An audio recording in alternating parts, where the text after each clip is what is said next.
AI agent क्या होते हैं ये, और क्या हम इसको खुद से बिल्ड कर सकते हैं?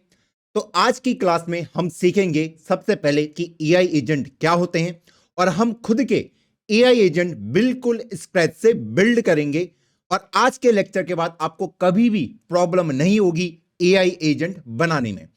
जी हां, कुछ प्री बिल्ड टूल्स होते हैं जिसमें आप बिना कोड लिखे भी एआई एजेंट को बिल्ड कर सकते हैं, लेकिन हम कोडर हैं, हमें पता होना चाहिए कि बिहाइंड द सीन चीजें कैसे काम करती हैं, ताकि फ्यूचर में अगर हमारे पास कोई प्रॉब्लम स्टेटमेंट आती है तो हम उसको सॉल्व कर पाए एआई एजेंट की हेल्प से। तो चलो आज की वीडियो को शुरू करते हैं। अपने फर्स्ट थॉट प्रिंसिपल का हम प्रयोग करेंगे और इस कॉन्सेप्ट को बिल्कुल मक्खन की तरह चमका देंगे। तो चलिए मौत का खेल शुरू करते हैं। अब हम आ गए हैं अपनी स्क्रीन के ऊपर। तो सबसे पहले सवाल है कि भैया एआई एजेंट क्या होता है। देखो, इसके अगर मैं आपको डेफिनेशन बताने जाऊंगा तो आप हो जाओगे कंफ्यूज, ना ही आपके कुछ पल्ले पड़ेगा। तो हम यहां पे प्रयोग करेंगे अपने फर्स्ट थॉट प्रिंसिपल का। तो फिलहाल के लिए हम भूल जाते हैं एआई वगैरह सब कुछ के बारे में भूल जाते हैं। अभी हम सिर्फ नॉर्मल कोडर हैं जिसको जावास्क्रिप्ट वगैरह आती है। ओके, मैं आपको एक प्रॉब्लम स्टेटमेंट देता हूं। प्रॉब्लम यह है, अगर मैं आपको बोलूं कि आपको ऐसा कोड लिखना है जिससे आप मुझे बता पाओ कि सम ऑफ टू नंबर कितना होता है सम ऑफ टू नंबर, ये तो मैं आराम से लिख दूंगा भैया। कैसे लिख दूंगा? मैं भैया एक फंक्शन बना दूंगा, उसका नाम सम दे दूंगा, जिसके अंदर दो नंबर पास कर दूंगा, num1 num2 इस तरीके से, और आपको रिटर्न कर दूंगा। आपको इस फंक्शन को कॉल करना है और आपको दोनों नंबर का सम मिल जाएगा। यही तो करना है, आराम से लिख दिया कोड। ओके, मैं अब आपको बोल रहा हूं कि आप ऐसा कोड लिख सकते हैं जिससे आप मुझे बता पाओ कि कोई नंबर प्राइम नंबर है या नहीं है। हाँ भैया, आराम से कर दूंगा यार, इसमें कौन सा रॉकेट साइंस है। सेम यही तो करना है।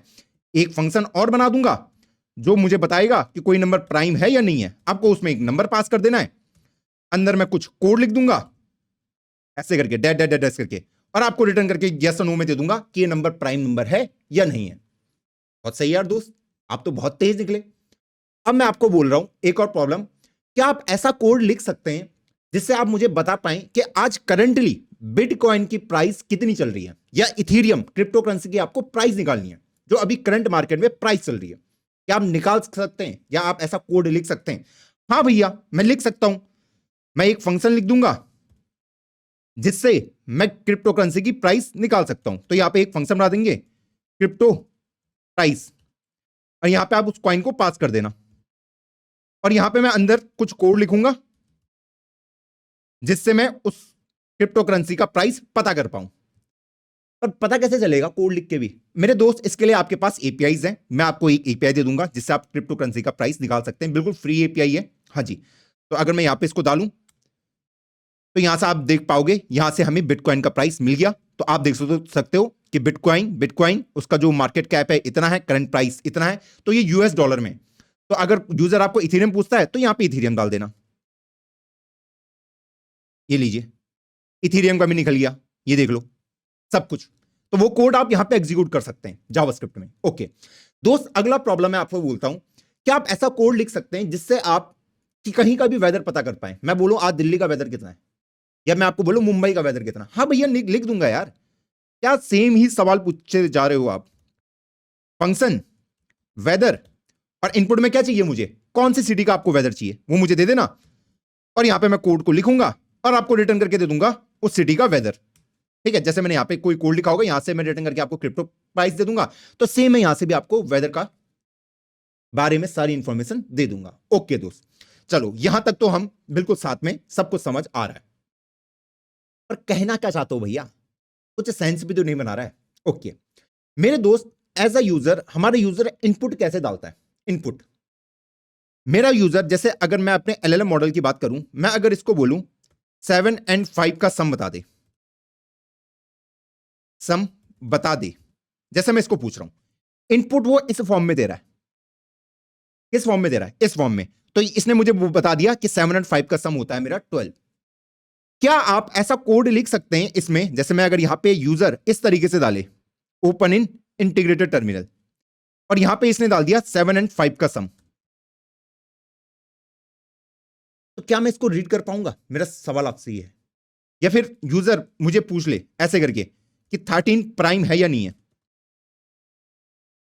क्या मैं इस इनपुट को रीड कर सकता हूं? रीड तो कर लूंगा, लेकिन मैं इस इनपुट को रीड करके उसकी मीनिंग को समझ सकता हूं और उसके अकॉर्डिंग मैं फंक्शन को कॉल कर पाऊं। जैसे यूजर ने इनपुट में डाल दिया ये कि 13 प्राइम है या नहीं है, इनपुट में तो ले लिया मैंने, हाँ जी। अब मैं कैसे डिसाइड करूंगा कि मुझे कौन से वाले फंक्शन को कॉल करना है, ये कैसे पता चलेगा? यूजर ने तो इनपुट में ये डाला ना, ये नंबर, हाँ जी। मैं इस इनपुट को रीड करके कैसे डिसाइड करूंगा कि मुझे इस फंक्शन को कॉल करना है, इसको करना है या इसको करना है? सेंस बनाए? नहीं। चलो एक मिनट कोड लिखते हैं ताकि हमको सेंस बनाना स्टार्ट हो जाए हर चीज का। तो मैं यहां पे एक index.js फाइल ले लेता हूं, ओके। और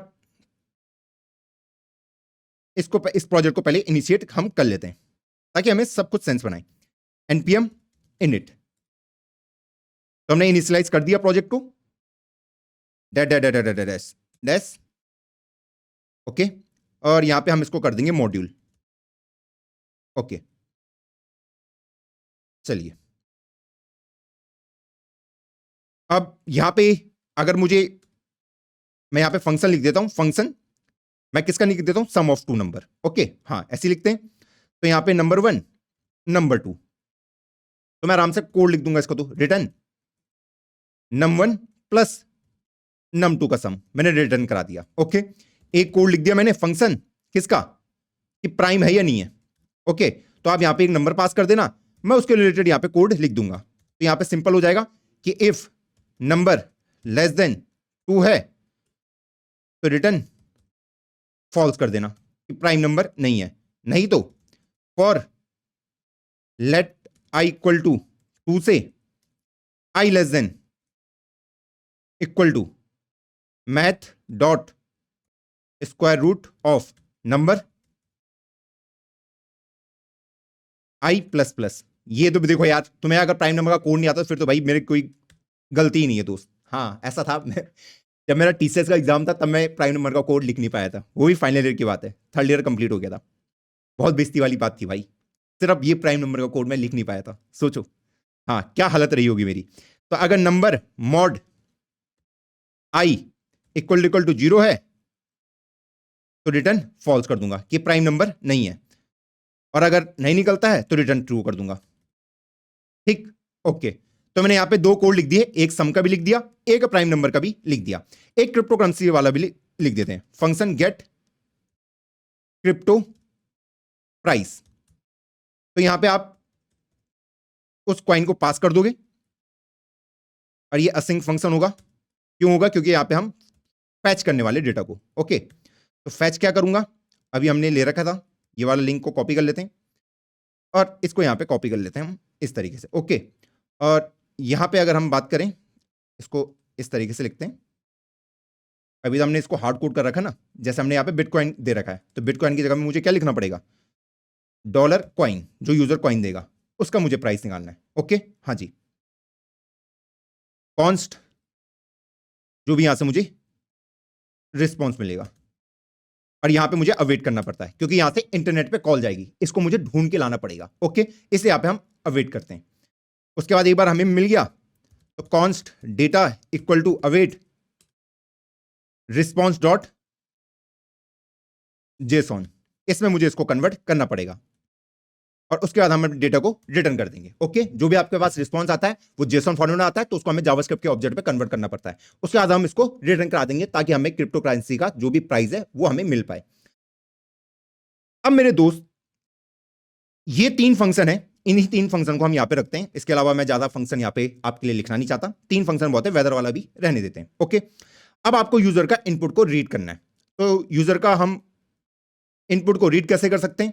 तो भैया हमारे पास है एक रीड लाइन सिंक करके, ये देख लो, इससे हम इस लाइब्रेरी को हम इंस्टॉल करेंगे ताकि हम इनपुट को रीड कर पाए। तो इसको इंस्टॉल कर लेते हैं, npm इंस्टॉल।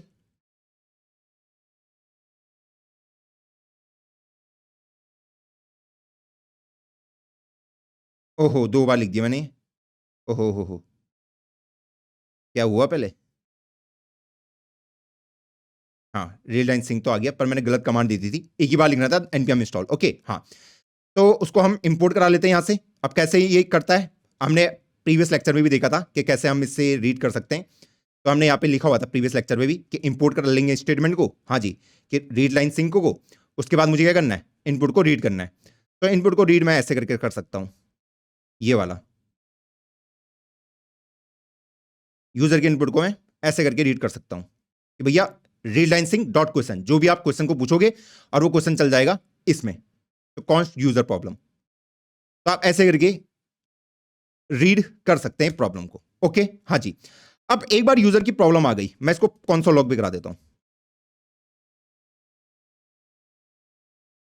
जो भी यूजर प्रॉब्लम पूछेगा। ओके, हाँ, ताकि हमें पता रहे कि हम सही कर रहे हैं गलत कर रहे हैं। ओके, जैसे मैं यहां पे लिखूं, मैं अगर इस कोड को रन करता हूं, नोड index.js, तो आस्क मी एनीथिंग, भाई बता 7 and 5 का सम कितना होता है।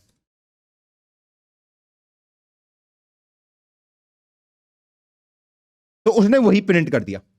मेरे पास यूजर की प्रॉब्लम तो आ गई, ये तो मैंने रीड कर लिया, हाँ जी। अब इस प्रॉब्लम को जो मैंने रीड किया 7 and 5 का सम कितना होता है, इससे मैं कैसे डिसाइड करूंगा, क्योंकि यूजर इसी फॉर्म में इनपुट डालेगा। मैं इससे कैसे पता करूंगा कि मुझे इस वाले फंक्शन को कॉल करना है, सम वाले को, कि मेरे पास कोई तरीका है कि यहां पे कि ये यूजर ने जो भी प्रॉब्लम डाली है मैं उस स्टेटमेंट को समझ पाऊं और उससे मुझे ये पता चल पाए कि मुझे इस वाले फंक्शन को कॉल करना है और उसके अंदर मुझे ये आर्गुमेंट पास करनी है। क्या मैं समझ सकता हूं अपने इस करंट कोड से? मेरा सवाल आपसे, क्या आप कोई लॉजिक यहां पे लिख सकते हैं कि इनपुट में यूजर ने इस तरीके से डाला, कुछ भी डाल सकता है, वो इनपुट में डाल सकता है कि भैया मुझे बता बिटकॉइन का प्राइस कितना चल रहा है। आपको कैसे पता चलेगा इस प्रॉब्लम को रीड करके, क्योंकि ये यूजर प्रॉब्लम में जाएगा कि बिटकॉइन का प्राइस कितना चल रहा है। तो उस स्टेटमेंट को देखकर आपको पता करना है कि भैया मुझे इस गेट क्रिप्टो प्राइस को कॉल करना है और उसमें बिटकॉइन को पास करना है। जैसे यूजर ने डाला, जैसे मैं यहां पे लिख दूंगा कि गेट क्रिप्टो प्राइस और यहां पे मैं पास करूंगा अपने बिटकॉइन को, ऐसे करके ये इस फंक्शन को, अगर यूजर ने डाला है कि भैया मुझे बताओ बिटकॉइन का प्राइस क्या चल रहा है, तो मुझे इस फंक्शन को कॉल करना है। ये कैसे पता चलेगा? सेम 7 and 5 का सम कितना होता है, तो मुझे यहां पे ये कुछ फिगर आउट करना पड़ेगा कि मैं सम फंक्शन को कॉल करूं और उसमें 7, 5 को पास कर दूं, सिर्फ इस स्टेटमेंट को रीड करके। क्या कोई तरीका हमारे पास? हम ऐसा रीड ही नहीं कर सकते, रीड कर ही नहीं सकते ऐसे करके, अगर यूजर इस फॉर्म में डाल रहा है, क्योंकि ये स्ट्रिंग की फॉर्म में डाल रहा है। मेरे को एक स्ट्रक्चर फॉर्मेट में चीजें चाहिए होती हैं। तो यहां पे मुझे रिक्वायरमेंट क्या है, अगर मैं आपको बोलूं कि यूजर ने, अगर मेरे को किसी तरीके से यह पता चल जाए, अगर यूजर ने बोला है कि बिटकॉइन का प्राइस बताओ, तो अगर मुझे किसी तरीके से पता चल जाए कि मुझे कौन से फंक्शन को कॉल करना है, कौन से फंक्शन को कॉल करना है, यह मुझे पता चल जाए। और सेकंड, मैं इसको कमेंट कर देता हूं, हां, सेकंड, उस फंक्शन के अंदर मुझे क्या आर्गुमेंट पास करनी है, क्या आर्गुमेंट पास करनी है, क्या आर्गुमेंट पास करनी है। अगर मुझे यह पता चल जाए तो मेरी प्रॉब्लम ही सॉल्व हो जाएगी। अगर कोई तरीका है कि ये इसको वो रीड करे, इससे मुझे पता पाइए कौन से फंक्शन को कॉल करना है, जैसे सम फंक्शन को कॉल करना है, और दूसरा उसमें क्या क्या आर्गुमेंट पास करनी है, जैसे 7 और 5 को पास करना है। तो कोई अगर मुझे ये इंडिकेटर ला के दे दे तो मेरी प्रॉब्लम सॉल्व भी नहीं हो जाएगी दोस्त। कितना आसान हो जाएगा मेरे लिए, क्योंकि मैं, ये तरीका बेस्ट है यूजर से इंटरेक्ट करने का, क्योंकि यूजर ऐसे ही करता है इंटरेक्ट आप लोगों से। वो आपको ऐसा नहीं बोलेगा कि भैया ये इनपुट में 15 डाल रहा है, वो बोलेगा भाई 15 प्राइम है या नहीं है। यूजर ऐसे ही करके सर्च कर रहा है। तो इसको मैं कैसे समझ सकता हूं, बताइए? क्या मैं ऐसा कोड लिख सकता हूं? मेरा सवाल आपसे। अब तुम बोलोगे यार भैया हमारे पास तो एलएलएम मॉडल है ही। हाँ जी, मैं सीधा एलएलएम मॉडल को ही क्वेश्चन दे देता हूं, एलएलएम मॉडल खुद मुझे आंसर लाके बता देगा। लेकिन मेरे दोस्त, एलएलएम मॉडल आपको क्रिप्टो का करंट प्राइस नहीं बता पाएगा। भले ही वो 7 + 5 का आंसर बता देगा, वो कोड रन नहीं करता, वो प्रिडिक्ट करता है। हमने पहले के लेक्चर में भी पढ़ा है कि 7 और 5 के जो आंसर है उसको वो प्रिडिक्ट करेगा कि हाँ इसका जो आंसर है वो 12 होगा। लेकिन वो आपको क्रिप्टो करेंसी का करंट प्राइस नहीं बता पाएगा। अगर मैं आपको बोलूं भी ना इसको, हाँ जी, अगर मैं इसको बोलूं कि बिटकॉइन का करंट प्राइस बताओ, you will not take any external help और टूल हेल्प। ये देखो, मैं बिना एक्सटर्नल हेल्प के करंट बिटकॉइन का एग्जैक्ट प्राइस नहीं बता सकता, क्योंकि मेरा ट्रेनिंग डेटा 2024 के मिड तक है। तो यहां पे देखो, ओके, टेक एक्सटर्नल हेल्प, बिना एक्सटर्नल हेल्प के तो ये नहीं बता पा रहा है, खुद एलएलएम मॉडल, लेकिन एक्सटर्नल हेल्प लेके ये बता देगा मुझे आंसर। ये देखो, ये बिटकॉइन का अभी करंट प्राइस है। तो यहां पे चीजें बिहाइंड द सीन क्या हुआ, अभी हम कुछ देर में वापस आएंगे। लेकिन अभी के लिए अगर हम बात करें कि यहां पे जो हमने लिखा है 705 का सम कितना होता है, तो अगर मुझे कोई इंडिकेटर मिल जाए कि मुझे इस फंक्शन को कॉल करना है और उसमें ये दो आपके आर्ग्यूमेंट होंगे, तो मेरी प्रॉब्लम सॉल्व हो जाएगी। यूजर कुछ भी दे। अब इसमें मेरी हेल्प कौन कर सकता है? क्या मैं कह सकता हूं इसमें मेरा एलएलएम मॉडल मेरी हेल्प कर सकता है कि मैं ये इनपुट जो भी है, ये मान लो ये मेरा एलएलएम मॉडल है, जो कोई भी है, ठीक है, ये मेरा कंसोल रहा जहां से मैं इनपुट ले रहा हूं, ठीक है, ये इनपुट आया मेरे पास एज अ यूजर, जो भी इसने लिखा होगा, मैं यूजर हूं, मैं यहां पे लिख भी देता हूं एज अ यूजर, ये इनपुट मेरे पास आया, हां जी, कि इसने बोला कि भैया बिटकॉइन का प्राइस बता दो, का प्राइस बता दो। मैं तो समझ नहीं पाऊंगा ये यूजर कौन है, मैं हूं जो मैंने ये कोड लिखा हुआ है, हाँ नहीं, क्या मैं इस कोड से ये समझ पाऊंगा कि भैया ये मुझसे क्या मांगना चाहता है? नहीं बता पाऊंगा। लेकिन अगर मैं इस क्वेश्चन को एलएलएम को पास कर दूं, एलएलएम को, ये जो भी क्वेश्चन था हमारा, हाँ, ये जो भी क्वेश्चन हमारा, इसको मैं एलएलएम को पास कर दूं कि बिटकॉइन का प्राइस कितना है। अब देखो, प्योर एलएलएम भी आपको आंसर नहीं बता पाएगा। अभी हमने देखा वो एक्सटर्नल हेल्प लेता है, तो अभी हमारा जो एलएलएम है वो एक्सटर्नल हेल्प नहीं दे रहा है। मैं एलएलएम को बोल रहा हूं कि क्या तू मुझे बिटकॉइन का प्राइस बता सकता है? एलएलएम तो नहीं बता पाएगा, लेकिन मैं एलएलएम को एक इंडिकेटर दे दूंगा, क्योंकि एज अ यूजर मेरे पास तीन फंक्शन है, पहला, दूसरा और तीन फंक्शन है एज अ यूजर। कि ए फंक्शन है मेरे पास सम नाम का, ए फंक्शन है मेरे पास जो मुझे क्रिप्टो का प्राइस बता सकता है, और एक फंक्शन है मेरे पास किसका, कि प्राइम नंबर का। ओके, तो मैंने इसको बोला कि भैया तुझे बताना है कि बिटकॉइन का प्राइस, इसके साथ मैंने इसको बता दिया कि मेरे पास तीन फंक्शन ऐसे हैं, तीन फंक्शन मैंने इसको बता भी दिया। थोड़ा कलर चेंज करते हैं। इसके साथ मैंने इसको बता दिया कि मेरे पास तीन फंक्शन हैं जो ये काम को कर सकते हैं। मैंने इसको इनकी इंफॉर्मेशन दे दी कि मेरे पास एक सम नाम का प्रोग्राम है, मेरे पास एक क्रिप्टो प्राइस वाला भी फंक्शन है, और एक मेरे पास प्राइम वाला फंक्शन भी है। मैंने इसको बता दिया कि मेरे पास ऐसे तीन फंक्शन है कि जो मेरे को ये काम करने के लिए हेल्प करेंगे। तो तू मुझे सिर्फ इंडिकेट कर देना कि मुझे कौन से फंक्शन को कॉल करना है। मुझे पता तू नहीं बता पाएगा, लेकिन तू मुझे इंडिकेट कर देना कि मुझे कौन से फंक्शन को कॉल करना है। क्योंकि मेरे पास ये बिटकॉइन का प्राइस कितना है, तो वो मैंने एलएलएम को पास कर दिया, और एलएलएम को मैंने बता दी कि मेरे पास तीन फंक्शन ऐसे हैं। उसके साथ मैंने और भी इंफॉर्मेशन दी कि एक फंक्शन है जो मेरे को सम ऑफ टू नंबर दे सकता है, एक प्रोग्राम है जो क्रिप्टो करेंसी का प्राइस बता सकता है। बस आपको इनपुट में देना है कि कौन से कॉइन का मुझे प्राइस पता करना है। उसके साथ ही एक प्रोग्राम है जो मुझे बता सकता है कि कोई नंबर प्राइम नंबर है या नहीं है। मुझे पता तू खुद से सॉल्व नहीं कर पाएगा, ठीक है, इसको, लेकिन तू मुझे इंडिकेट कर सकता है कि मुझे कौन से फंक्शन को कॉल करना है। तो ये इसके लिए कितनी बढ़िया बात हो जाएगी अगर ये इसको इंडिकेट कर दे कौन से फंक्शन को कॉल करना है एक स्ट्रक्चर फॉर्मेट में। तो ये क्या करेगा, ये बोलेगा कि तू मुझे ना एक स्ट्रक्चर फॉर्मेट में आंसर लाके दियो, ठीक है, एक जेसन फॉर्मेट जिसमें तू मुझे बता दियो नेम, कि फंक्शन का नेम क्या होगा। तो मान लो ये कहेगा कि भैया फंक्शन का नेम होगा तेरा क्रिप्टो प्राइस वाला, कि इस फंक्शन को तुझे कॉल करना है, हाँ जी, और उसमें जो तेरी आर्गुमेंट होंगी, उसमें जो तेरी आर्गुमेंट होंगी वो ये रहेंगी आर्गुमेंट। तो मान लो इसने ऑब्जेक्ट के फॉर्म में दे दिया कि भैया आपका जो कॉइन है वो रहा बिटकॉइन।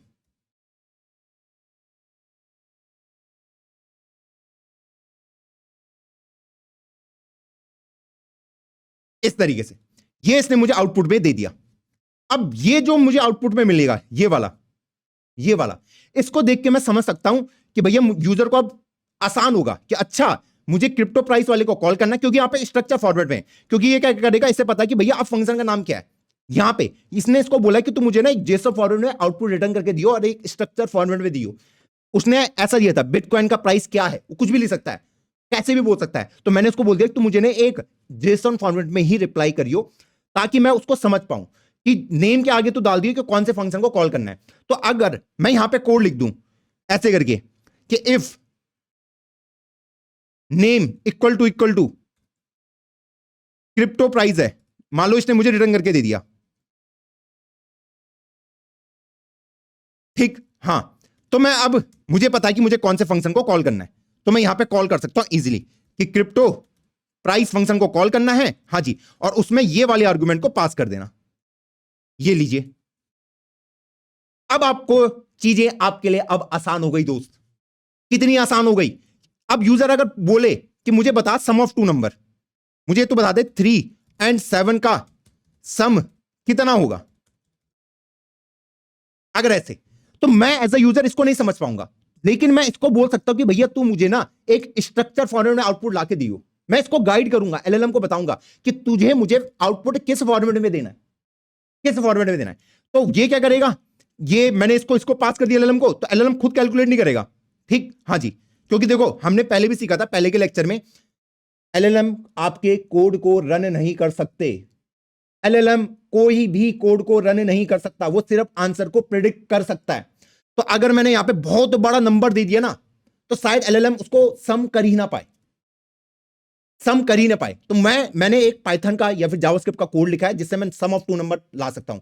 इवन अगर मैं उसको बोलूं कि भैया कोई नंबर प्राइम है या नहीं है, तो जितने नंबर इसने देखे सिर्फ उन्हीं को बता पाएगा। अगर यूजर ने बहुत बड़ा नंबर दे दिया, एलएलएम ने आज तक वो देखा ही नहीं है, तो उसका आंसर नहीं दे पाएगा, वो फेल हो जाएगा।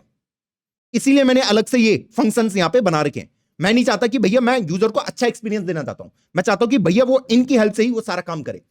तो अब अगर यूजर ने डाला कि 3 और 5 का सम कितना होगा, तो ये एलएलएम की जिम्मेदारी है। मैं एलएलएम को ये भी बताऊंगा कि मेरे पास सम भी है, क्रिप्टो प्राइस भी है और प्राइम, 3 फंक्शन मेरे पास प्रेजेंट है। तो बस मुझे इंडिकेट कर दे, इशारा कर दे कि मुझे कौन से फंक्शन को कॉल करना है। तो ये मुझे पता आउटपुट कैसे देगा कि भैया तुम्हारा जो फंक्शन का नेम होगा, कौन सा है फंक्शन का नेम आपका, वो बोलेगा सम, इस वाले फंक्शन को तुम्हें कॉल करना है। और उसमें जो आर्ग्यूमेंट्स होंगी वो आपकी ये रही कि पहला जो नंबर होगा वो आपका होगा 3, और जो दूसरा नंबर होगा वो आपका होगा कितना, 7। ये लीजिए, अब ये मुझे आउटपुट में मिल गया, ये बिल्कुल ऐसा फॉर्मेट में। अब मेरे आसान हो जाएगा ना, अब मैं इसको रीड कर सकता हूं। अगर नेम इक्वल टू सम के बराबर है, तो मुझे पता है कि मुझे किस फंक्शन को कॉल करना है, मुझे सम फंक्शन को कॉल करना है, और ये जो भी आर्गुमेंट उसने दी है उसको मैं कॉल कर दूंगा, कहानी खत्म। कितना आसान हो गया। तो यहां पे एलएलएम का काम क्या है, एलएलएम का काम क्या है, मुझे स्ट्रक्चर फॉर्मेट में आउटपुट को देना। अब ये मैं इससे सब कुछ समझ सकता हूं, एलएलएम से मैं सब कुछ समझ सकता हूं। भले यूजर ने अनस्ट्रक्चर फॉर्मेट में दिया है, क्योंकि इसको मैं समझ नहीं सकता, लेकिन ये स्ट्रक्चर फॉर्मेट को मैं समझ सकता हूं कि भैया नेम में होगा कि भैया किस फंक्शन को कॉल करना है। और उसमें हमने 2 चीजें डिसाइड करी थी ना, यहां पे अगर हम बात करें कि किस फंक्शन को कॉल करना है और क्या आर्गुमेंट होंगी, तो ये 2 चीजें मुझे एलएलएम करके दे रहा है। ये दोनों ही चीजें मुझे एलएलएम बता दे रहा है कि कौन से फंक्शन को कॉल करना है और क्या आर्गुमेंट मुझे पास करनी है। ये देखो, कौन से फंक्शन को कॉल करना है और कौन से आर्गुमेंट मुझे पास करनी है। तो नंबर 1, नंबर 2, बस मुझे एलएलएम को बताना पड़ेगा कि भैया आपको इस फॉर्मेट में मुझे आंसर लाके देना है। तो ये कॉन्सेप्ट क्या क्लियर है आपको, हम एलएलएम का प्रयोग यहां पर क्यों कर रहे हैं। हाँ जी, अब अगर मैं आपको बताऊं, यही कॉन्सेप्ट को हम एआई एजेंट बोलते हैं। एआई एजेंट बस इतना ही सही है। एआई एजेंट कुछ नहीं है दोस्त। जो मैं आपको एक्सटर्नल टूल बोल रहा था ना, जैसे हमने यहां पे डिस्कस किया था, ये अभी हमने बोला कि मैं बिना एक्सटर्नल टूल्स के आपको आंसर बताना है, वो एक्सटर्नल टूल कुछ नहीं है, वो फंक्शन है। जी हां, वो टूल कुछ नहीं है, वो सिर्फ फंक्शन है। तो एलएलएम भी उन्हीं फंक्शन का इस्तेमाल करके आपको आंसर बताता है दोस्त। एक्सटर्नल टूल का मतलब क्या है, सिर्फ फंक्शन है। जैसा अगर मैं उसको बोलूं ना कि बहुत बड़ा नंबर दे दिया कि भैया, मैंने बोल दिया भाई मुझे बता 1,33,702 क्या प्राइम है या नहीं है, तो शायद उसने ना देखा हो, लेकिन वो क्या करेगा बिहाइंड द सीन, वो उसका क्या लिख सकता है, वो उसका एक कोड लिख सकता है। या फिर कोड नहीं है, उसके पास कोई एक ऑलरेडी कोई फंक्शन है, एक टूल है जो बता सकता है कि ये नंबर प्राइम है या नहीं है। तो वो नंबर उस टूल को दे देगा, वो टूल जाके मुझे बता देगा कि ये प्राइम है या नहीं है, और उसके बाद एलएलएम आपको आंसर दे देगा। टूल कुछ नहीं है, टूल सिर्फ फंक्शन है। टूल का मतलब क्या है, फंक्शन है। तो अगर मैं इसका पूरा डायग्राम अब आपके लिए ड्रॉ करूं बिल्कुल बढ़िया तरीके से, तो यहां पे देखो जो हमारा फ्लो होगा, एआई एजेंट को हम किसको बोलेंगे, ये यूजर है, सॉरी ये कंसोल है, यहां से इनपुट आया, ये इनपुट गया आपके पास, ठीक है, आपके पास मतलब ये जो आपका कोड जो भी आप लिख रहे हो, तो इसको मैं यूजर ही बोल देता हूं, जो यूजर का कोड है। ठीक, हाँ जी। इस यूजर कोड के पास 3 टूल प्रेजेंट है, 3 फंक्शन प्रेजेंट है। टूल और फंक्शन एक ही है, इसके पास 3 फंक्शन प्रेजेंट है, कितने भी आप लिख सकते हो। इसके पास एलएलएम का एक्सेस भी है। किसका? एलएलएम का एक्सेस भी है। ये जो एलएलएम हम देख रहे हैं,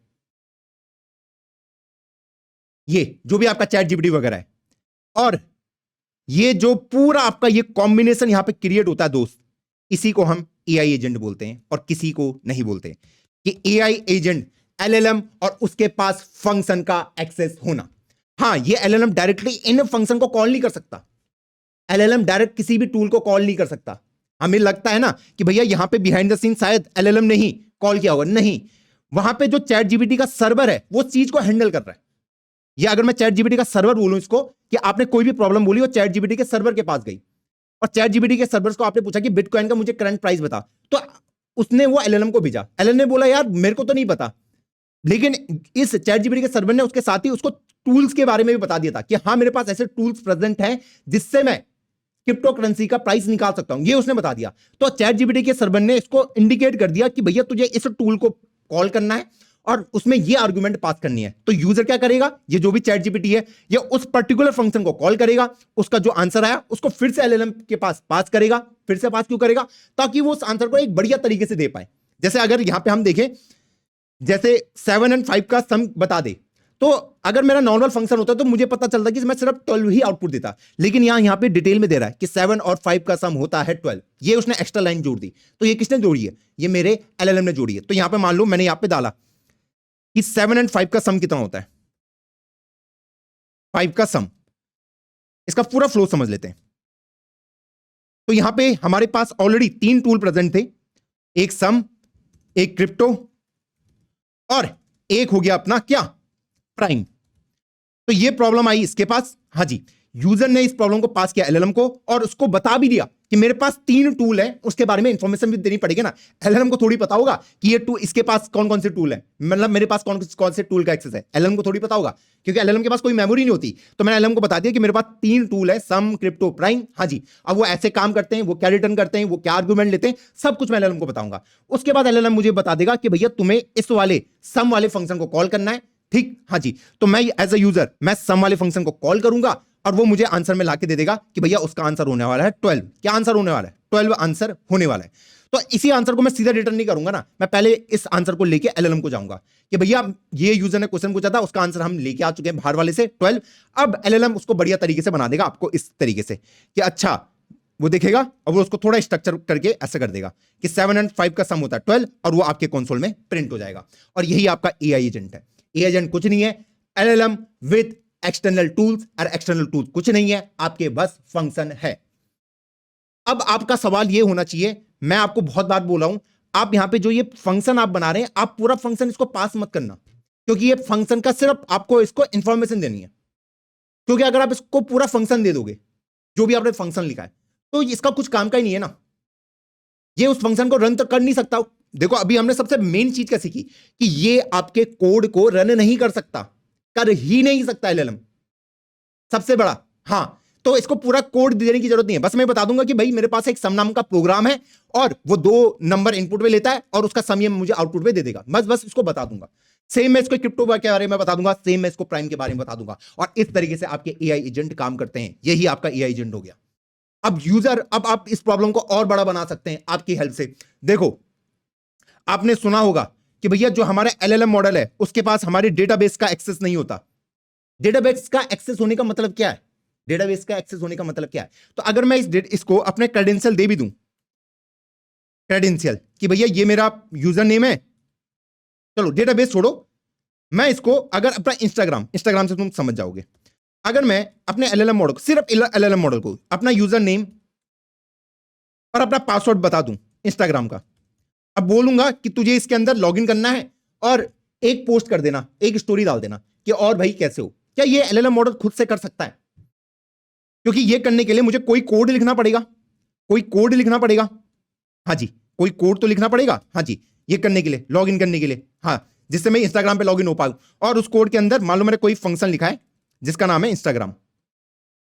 ये फंक्शन क्या करता है? ये आपसे 3 इनपुट ले लेगा, क्या क्या ले लेगा? आपका यूजर नेम, आपका पासवर्ड और आपको जो पोस्ट करना है। और यहां पे इस फंक्शन के अंदर मैंने वो पूरा कोड लिखा हुआ है। तो अगर मैं इसको ये सारी इंफॉर्मेशन दे भी देता हूं, यूजर नेम, पासवर्ड, हाँ जी, और ये इंस्टाग्राम रहा हमारा, ये पोस्ट करना है मुझे, क्या एलएलएम कर सकता है? नहीं कर सकता। वो कौन कर सकता है? जब ये फंक्शन एग्जीक्यूट होगा, जब ये फंक्शन रन होगा। ये फंक्शन जब तक रन नहीं होगा तब तक वो काम नहीं होगा, और एलएलएम फंक्शन को रन नहीं कर सकते। तो ये सिर्फ क्या कर सकता है कि ये वाला टूल मेरा यहां पे प्रेजेंट होगा। कहां पे? यहां पे, इस यूजर के पास, ये एक इंस्टाग्राम वाला। ये बस मुझे इंडिकेशन दे देगा एक स्ट्रक्चर फॉर्मेट में कि भैया आपको इंस्टाग्राम वाला फंक्शन कॉल करना है, उसमें 3 आर्गुमेंट ये रही, और मैं उस फंक्शन को कॉल कर दूंगा।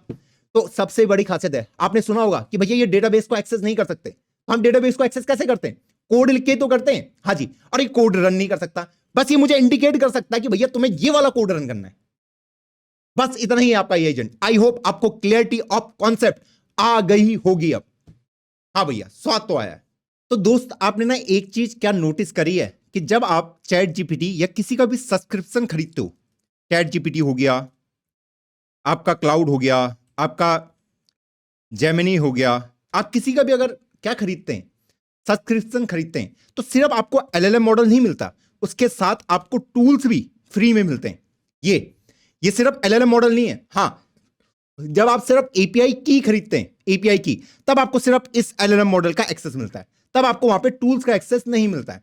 लेकिन जब आप सब्सक्रिप्शन खरीदते हैं, जैसे हम यहां पे गए, चैट जीपीटी का मैंने सब्सक्रिप्शन खरीद लिया, जैसे यहां पे मुझे खरीदने के लिए बोल सकता है, हाँ जी, तो वहां पे वो सिर्फ आपको एलएलएम का एक्सेस नहीं दे रहा है, वो आपको टूल का भी एक्सेस दे रहा है। जी हाँ, और जब हम सिर्फ एपीआई की खरीदते हैं तो वहां पे प्योरली हमें एलएलएम का एक्सेस मिलता है। जैसे अभी हम एपीआई की से इंटरेक्ट करते हैं ना उसके साथ, हाँ जी, तो हमारे पास उसमें जब हम खुद से कोड लिखते हैं, हाँ जी, खुद से उससे कोई क्वेश्चन पूछते हैं, तो वो हमें नहीं बता पाता कि बिटकॉइन का प्राइस कितना है जो आज करंटली चल रहा है। अगर मैं कोड लिखता भी हूं तो वहां पे सिर्फ एलएलएम यूज होता है। हाँ जी, तो जब आप सब्सक्रिप्शन खरीद रहे हैं तो आपको एलएलएम और टूल्स का वो मिलता है। मैं लिख भी देता हूं यहां पे, जब आप सब्सक्रिप्शन खरीदते हैं किसी चीज का तो आपको ये दोनों मिलते हैं। लेकिन अगर आपने सिर्फ एपीआई की उसकी खरीदी है तो उसमें सिर्फ आपको एलएलएम का एक्सेस मिलता है। और वहां पे मतलब अगर मेरे पास एक्सटर्नल टूल नहीं है तो जो अभी करंटली चीजें चल रही हैं उनका एक्सेस मुझे नहीं मिलेगा। इसलिए सब्सक्रिप्शन आपके महंगे होते हैं एज कंपेयर टू सिर्फ एपीआई कीज से। ओके, क्योंकि टूल को लिखना ही सबसे मेन टास्क होता है दोस्त। हाँ जी, इन टूल्स को क्रिएट करना। तो चलो अब हम अपने टूल्स को क्रिएट करने के लिए चलते हैं। तो इसको हमने बना दिया, इसको हम हटा देते हैं, और फिलहाल के लिए हम अपना ये सब कुछ मिटा देते हैं। अब देखो यार, इसमें हमें पता कैसे चलेगा, हमें एलएलएम मॉडल कैसे बताएगा, मैं कैसे पता कर पाऊंगा कि जो हमारा एलएलएम है जब भी मुझे आउटपुट दे रहा है ये मुझे फंक्शन कॉल के लिए बोल रहा है या फिर ये सिंपल मुझे आंसर दे रहा है, ये मैं कैसे डिफरेंशिएट कर पाऊंगा। जैसे उसने मुझे अभी यहां पे ये दिया, जैसे अभी हमने यहां पे देखे थे ना, हाँ जी, जब वो मुझे इस टाइप से आउटपुट दे रहा है तो मतलब मुझे फंक्शन को कॉल करना है। ओके, लेकिन जब वो मुझे फाइनल आउटपुट देता है कि भैया 7 और 5 का सम, मैंने उस सम वाले फंक्शन को कॉल कर दिया, फिर इसको दे दिया एलएलएम को। अब एलएलएम मुझे कैसे बताएगा कि मुझे आउटपुट में कैसे देगा कि भैया ये फाइनल आंसर है आपका। अब आपको कोई टूल का कॉल करने की जरूरत नहीं है। मैं इन दोनों में डिफरेंशिएट कैसे कर पाऊंगा कि मुझे टूल को कॉल करना है या फिर जो अभी मेरे को एलएलएम ने आंसर दिया, मैं कैसे डिफरेंशिएट करूंगा कि एलएलएम मुझे जब भी आंसर दे रहा है तो ये आंसर किस चीज का है। ये एलएलएम मुझे बोल रहा है टूल को कॉल करो या फिर ये मुझे फाइनल आंसर दे रहा है कि भैया ये तुम्हारा फाइनल आंसर है, ये मैं कैसे पता करूंगा। तो मेरे दोस्त, घबराने की जरूरत नहीं है। यहां पे अगर हम आते हैं गूगल एआई स्टूडियो में तो यहां पे सब कुछ उसने मेंशन करके हमें दे रखा है। आप यहां पे डॉक्यूमेंटेशन में क्लिक करेंगे और यहां पे हम आ सकते हैं फंक्शन कॉलिंग के बारे में पढ़ने के लिए। यहां पे ये फंक्शन कॉलिंग के बारे में बहुत सारी इंफॉर्मेशन दोस्त यहां पे हमें दे रखी है। ओके, हम स्क्रॉल करेंगे करेंगे करेंगे और ये वाले में हम आएंगे कंपोजिशन फंक्शनल कॉलिंग। ओके, हाँ जी, तो यहां पे इसको थोड़ा सा जूम कर देता हूं ताकि आपको स्क्रीन बराबर तरीके से दिखे। यहां पे अगर हम देखें कि यहाँ पे इसने गूगल जेनाई का उसने अपना कॉन्फ़िगर वगैरह किया है। हाँ जी, आप एपीआई की वगैरह यहाँ से निकाल सकते हैं, यहाँ पे क्लिक करके गेट एपीआई की करके। ओके, हाँ जी, उसके बाद मैंने अपने फंक्शन को बना दिया, जैसे इसने यहाँ पे फंक्शन को बनाया है, इस फंक्शन को बनाया है, और ऐसे इसने बहुत सारे फंक्शन बनाए हैं। ओके, हाँ जी, अब हम अपने मॉडल को देखते हैं कि इसने मॉडल को इस तरीके से क्रिएट करा है, उसके बाद उसने कॉन्फ़िग किया है और उसके बाद हमने कुछ काम किया। देखो, सबसे बढ़िया तरीका क्या होता है कि ये जब मुझे रिस्पॉन्स करके कुछ भी देगा, ठीक है, तो मैं सिंपल पता कर सकता हूं कि अगर रिजल्ट के अंदर जो भी मेरा इसने जो भी मुझे रिस्पांस लाके दिया है, अगर उसमें फंक्शन कॉल का ये मुझे इंडिकेशन उसके अंदर देगा कि अगर इसके अंदर result dot function calls exist करता है तो मतलब ये फंक्शन कॉल करने के लिए मुझे कह रहा है, और अगर result dot function calls exist नहीं करता तो समझ लो कि मेरे को फाइनल आउटपुट मिल चुका है। क्लियर है? तो यहां पे ऐसा होगा कि भाई ये ना मुझे जो इसने मुझे रिस्पॉन्स लाके देगा, जो ये मुझे रिस्पॉन्स लाके देगा, क्योंकि मैं फाइनल आउटपुट को कैसे प्रिंट करता हूं मुझे पता है, वो आता है किस किस किस फॉर्म में आता है। अरे यार ये फिर से वही दिक्कत, ऐसे आता है कि रिजल्ट या फिर रिस्पॉन्स डॉट टेक्स्ट करके मैं फाइनल आउटपुट को प्रिंट कराता हूं, है ना, जो भी इसने मुझे रिस्पॉन्स दिया है। लेकिन फंक्शन कॉल का पता कैसे चलेगा, वो भी आपको यहीं से पता चल जाएगा। अगर आपका रिस्पॉन्स डॉट फंक्शन कॉल अगर एग्जिस्ट करता होगा, अगर response dot function call exist करता होगा तो आपको पहले फंक्शन कॉल करना है। पहले आप इसको चेक करेंगे कि क्या इसमें ये मुझे फंक्शन कॉल के लिए कह रहा है, ये इंडिकेशन होगा आपको पता करने का। और नहीं है तो आप सिंपल रिस्पॉन्स डॉट टेक्स्ट करके उसको प्रिंट करा दोगे। पहले हम इसको चेक करेंगे। क्लियर है? हाँ जी। वो हम ये जो आंसर आ रहा है, ये जो भी हमें रिस्पॉन्स दे रहा है, मुझे पता कैसे चलेगा कि वो मुझे फंक्शन कॉल के लिए किससे कर रहा है। आप इससे पता कर सकते हैं कि रिस्पॉन्स डॉट फंक्शन कॉल अगर एग्जिस्ट करता होगा तो उसके अंदर वो सब कुछ रैप अप करके होगा। ओके, हाँ। तो अब हम आते हैं अपने कोड पार्ट में। तो यहां पे हमने इसके बारे में लिख दिया है। ओके, हाँ जी। तो यहां पे हम सबसे पहले अपने एआई एजेंट को बिल्ड करते हैं। असिंक फंक्शन, मैं इसको लिख देता हूं रन एजेंट करके, मैं इस प्रोग्राम का नाम दे देता हूं। और यहां पे ये यूजर ने जो भी आपको क्वेश्चन पूछा होगा मैं इसके अंदर पास कर दूंगा। ठीक है, यूजर ने जो भी आपको प्रॉब्लम बोली होगी। तो पहले हम अपने एआई एजेंट को कैसे क्रिएट करते हैं, तो भैया इसी में आ जाओ यार, इतना क्या सोचना, हमें पता है। इस तरीके से हम अपने मॉडल को कॉन्फ़िगर कर सकते हैं कि अवेट एआई डॉट मॉडल। देखो जिन्होंने पहले के लेक्चर देखा है उनको पता है कि हम मॉडल का एक्सेस कैसे लेते हैं। ओके, हाँ जी। ये हमने हिस्ट्री नाम का हमें एक एरे बनाना पड़ेगा। तो सबसे पहले हम हिस्ट्री नाम का एक एरे बना देते हैं जो हम इसके अंदर पास करेंगे। ठीक है, क्योंकि उसको हिस्ट्री मेंटेन करके रखनी पड़ती है। ओके, अब यहां पे जो भी ये प्रॉब्लम आई है उसको हम हिस्ट्री के अंदर पुश करेंगे। हिस्ट्री डॉट पुश फॉर्मेट क्या होता है हमें पता है कि यहां पे पहले पूछेगा रोल क्या है, ये क्वेश्चन यूजर का है।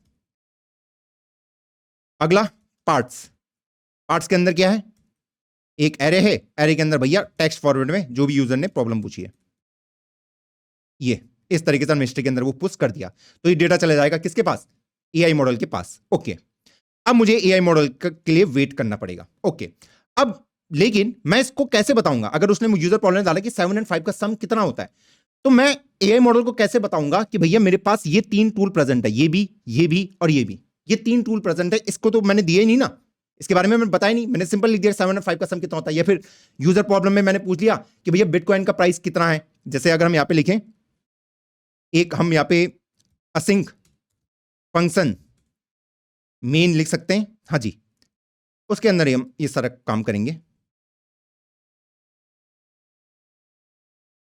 जैसे हमने प्रीवियस लेक्चर में करा था। और यहां से हम अपने रन एजेंट वाले फंक्शन को कॉल कर देंगे जिसके अंदर हम ये यूजर प्रॉब्लम को पास कर देंगे।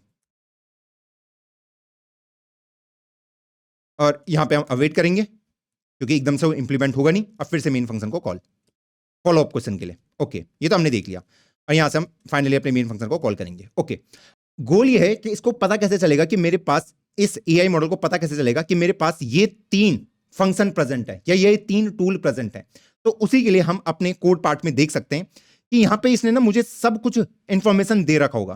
क्या क्या है वो इंफॉर्मेशन, अगर हम यहां पे जाएं, जब हमारे पास एआई मॉडल्स हैं, हाँ जी, तो मैं उसको कॉन्फ़िग करा सकता हूं अपने टूल्स के बारे में। मैं उसको इंफॉर्मेशन दे सकता हूं इस तरीके से कि कॉन्फ़िग टूल्स, मुझे उसको बताना पड़ेगा कि मेरे पास कौन कौन से टूल्स प्रेजेंट है, कौन कौन से फंक्शन प्रेजेंट है। और ये टूल्स क्या है, ये टूल्स को उसने इस तरीके से बना रखा है, कौन टूल्स ऐसे करके। हम ऊपर देखते हैं इसको थोड़ा बेटर फॉर्मेट में।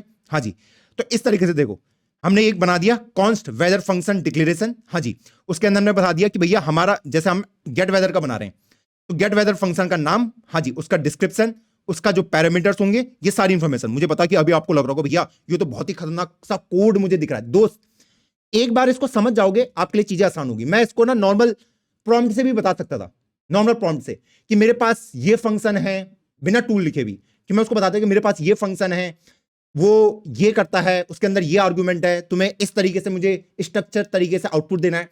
लेकिन उसके साथ दिक्कत ही है, जब आप प्रॉम्प्ट के फॉर्म में उसको देते हो तो वहां पे एरर के चांसेस बहुत ज्यादा होते हैं। किसके चांसेस? एरर के।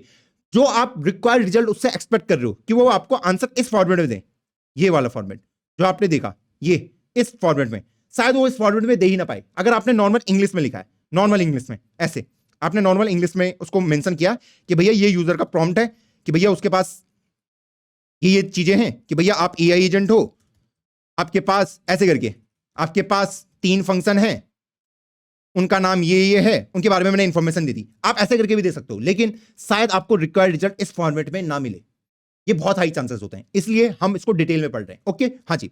अब कैसे देना है? जैसे मान लो मुझे उसको फंक्शन सम के बारे में बताना है, ओके, तो मैं उसको कैसे बता पाऊंगा? इस तरीके से, तो मैं लिखूंगा यहां पे कॉन्स्ट सम डिक्लेरेशन, इस नाम कुछ भी दे सकते हो, ओके। हाँ, मैं उसको बताऊंगा कि भैया मेरे पास पहले फंक्शन का नाम क्या है, तो फंक्शन का नाम है मेरा पास सम, ओके, हाँ जी। ये फंक्शन करता क्या है, तो उसका डिस्क्रिप्शन मैं यहां पे लिख दूंगा। अगर आप इसको स्ट्रक्चर फॉरवर्ड में दे रहे हो तो बिल्कुल तमीज से बताओ हर चीज। हाँ जी, ये फंक्शन आपका करता क्या है? This function takes 2 number as input and give its sum, okay, हाँ जी। कि मेरे पास ऐसा फंक्शन है, जैसे यहां पे दे रहा है get the current temperature for a given location, get the sum of 2 number, मैं यहां पे ये भी लिख सकता हूं, मतलब तुम्हें डिस्क्रिप्शन देना है, get the sum of 2 number, ये इस तरीके से। अगला क्या चीज है यहां पे? अगला है मेरे पास पैरामीटर्स, जो हमारे आर्गुमेंट है पैरामीटर। इसके अंदर क्या क्या पैरामीटर है, तो इसको मुझे बताना पड़ेगा। जैसे हम यहां पे देख रहे हैं ना, हाँ जी, कि मेरा जो पैरामीटर होगा किस टाइप का होगा, किस टाइप का होगा, तो मैं उसको बता दूंगा कि भैया वो होने वाला ऑब्जेक्ट टाइप का, कि जो आप मुझे आउटपुट में दोगे ना वो ऑब्जेक्ट टाइप का होगा। ऑब्जेक्ट टाइप का भैया, लेकिन पैरामीटर जो आर्गुमेंट हमें यहां पे मिल रहे हैं, हाँ जी, ये ऑब्जेक्ट टाइप के हैं। ये जो आर्गुमेंट आपको दिख रहा है, देखो, इससे वो फिगर आउट कर लेगा कि भैया फंक्शन का नाम क्या है, हाँ जी। और मुझे जो आर्गुमेंट चाहिए, ये आर्गुमेंट जिसको हम पैरामीटर बोल रहे हैं, हाँ जी, वो किस फॉर्मेट में है, तो आप देख सकते हो कि भैया ये मैंने किस फॉर्मेट में ले रखे हैं, ये मैंने ले रखे हैं किस फॉर्मेट है, ऑब्जेक्ट के फॉर्म में ले रखे हैं। ये देख लो, ये ऑब्जेक्ट है यहां से लेके यहां तक कि नंबर 1 3, नंबर 2 7, तो ये किस फॉर्म में? ऑब्जेक्ट के फॉर्म में। तो मैंने बता दिया भैया जो मेरा पैरामीटर होगा वो ऑब्जेक्ट के फॉर्म में होंगे। देख लो, जस्ट मैं सम ऑफ 2 नंबर बोल रहा हूं, तो ये जो पैरामीटर ये मुझे देगा, जो आर्गुमेंट मुझे रिटर्न करके देगा, वो एक ऑब्जेक्ट होगा, हाँ जी। अब वो ऑब्जेक्ट के अंदर क्या क्या वैल्यू है उसके बारे में आप डिस्कस करूंगा, जैसे इन्होंने यहां पे कर रखा है, ये यहां पे, तो वहां पे मैं उसके अंदर उसका डिस्कशन करूंगा। तो अब मैं आगे बोलूंगा प्रॉपर्टीज। अब उनके बारे में मुझे बताना है कि उनकी प्रॉपर्टीज क्या क्या है, ठीक है। पहला वाला होगा मेरा नंबर 1, ओके। अब उस नंबर 1 के बारे में उसका टाइप और डिस्क्रिप्शन, तो भैया जो पहला नंबर होगा उसका टाइप क्या होने वाला है? देखो, अगर आप ऐसा करके लिखोगे आपके लिए बढ़िया रहेगा। नंबर मैंने बता दिया, अच्छा, उसका थोड़ा डिस्क्रिप्शन, जैसे इसने यहां पे दे रखा the city name example San Francisco,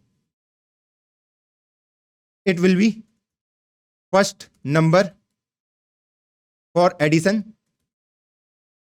example 10, okay. फिर अगला आर्ग्यूमेंट भी हमारा क्या होगा? नंबर 2, उसका टाइप क्या है मुझे पता है। अभी फॉर्मेट देख के आप घबरा रहे होंगे मेरे दोस्त, इस तरीके से सीखोगे बेस्ट रहेगा, बेस्ट आउटपुट मिलेगा। मैं दूसरे तरीके से भी सिखा सकता था। डिस्क्रिप्शन बता दो, इससे आपको जो रिजल्ट मिलता है वो एक्यूरेट मिलता है। इसी को लिख देता हूं, it will B second number example 13, क्योंकि मैं 2 नंबर ले रहा हूं। और हां, जो आप यहां पे नम 1 नम 2 ले रहे हो ना, ये वही उसी फॉर्मेट में देगा आपको। मैंने क्या कहा कि भैया ये जो मेरे को आर्गुमेंट होगा वो एक ऑब्जेक्ट होगा, ऑब्जेक्ट होगा। तो यहां पे देख लो प्रॉपर्टीज, आप देख सकते पैरामीटर टाइप ऑब्जेक्ट, हाँ जी। अब उसके अंदर क्या क्या है? उसके अंदर 2 नंबर है, नंबर 1 नंबर 2। नंबर 1 क्या है उसके बारे में डिस्कस करो कि वो नंबर 1 जो होगा उसका नाम तो नंबर 1 है, लेकिन टाइप है उसका नंबर, और उसका डिस्क्रिप्शन मैंने यहां पे दे दिया। सेम यहां पे भी मैंने वो काम कर दिया। अब लास्ट है यहां पे रिक्वायर्ड टाइप का, इन्होंने यहां पे कुछ दे रखा है। ये रिक्वायर्ड क्या है तो इसको भी समझ लेते हैं।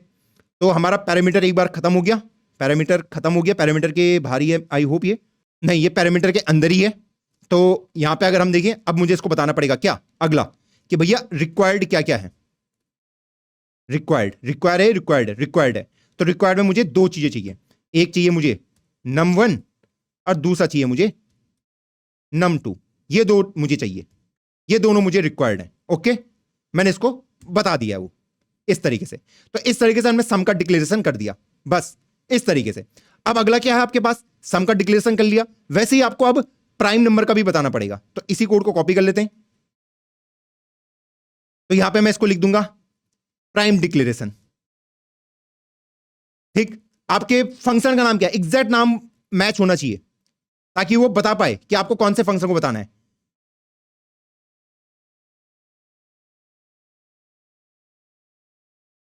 नंबर इज प्राइम और नॉट, एक बार सीख जाओगे। अब इसमें भी सेम कि जब वो मुझे प्राइम नंबर का बोलेगा तो वो भी इसी फॉर्मेट में होगा। मैं आपको दिखा देता हूं, यहीं पे लिख देता हूं यार वो, कि ये मुझे इस फॉर्मेट में देगा कि भैया नेम ऑफ फंक्शन, जो भी आपका नेम होने वाला है, तो मान लो आपका नेम ऑफ फंक्शन है प्राइम, ये मुझे आउटपुट में देगा। हाँ जी, और उसकी आर्गुमेंट कितनी होगी, तो आर्गुमेंट को हम हमेशा ऑब्जेक्ट की फॉर्म में रखते हैं ताकि जितने भी हो सब इसी के अंदर रैप अप हो जाए। अगर एक साथ 2-3 आर्गुमेंट है तो सब इसी के अंदर रैप हो जाए। तो मैं इसको बोल दूंगा कि भैया मुझे नंबर, हाँ जी, और जो भी मेरा यहाँ पे नंबर होगा, मान लो 4 है, तो भैया ये इस फॉर्मेट में मुझे चाहिए, है ना। हाँ, तो ये मुझे बताना पड़ेगा कि आर्गुमेंट मतलब जो आपका पैरामीटर वो एक ऑब्जेक्ट है, जो आपका पैरामीटर वो एक ऑब्जेक्ट है, उसके अंदर जो प्रॉपर्टीज हैं, जैसे नम है 4, तो यहां पे एक ही चाहिए मुझे, 2 नहीं चाहिए, एक ही चाहिए। तो नम क्या है, मेरा नम है, हाँ जी, और उसके बारे में इंफॉर्मेशन दे दो। It will be the number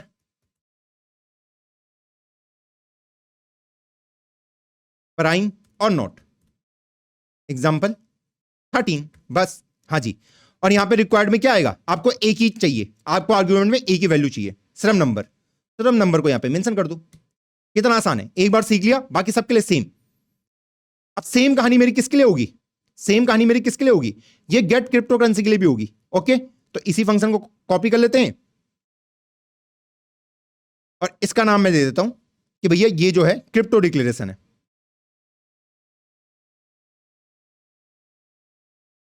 इस तरीके से। ओके, तो इस फंक्शन का नाम क्या है हमारे पास, एक्चुअल फंक्शन का नाम क्या है, क्योंकि उसी को वो आपको आउटपुट में देगा, get crypto price. Find the current price of any, या फिर get the current price of any crypto currency like bitcoin.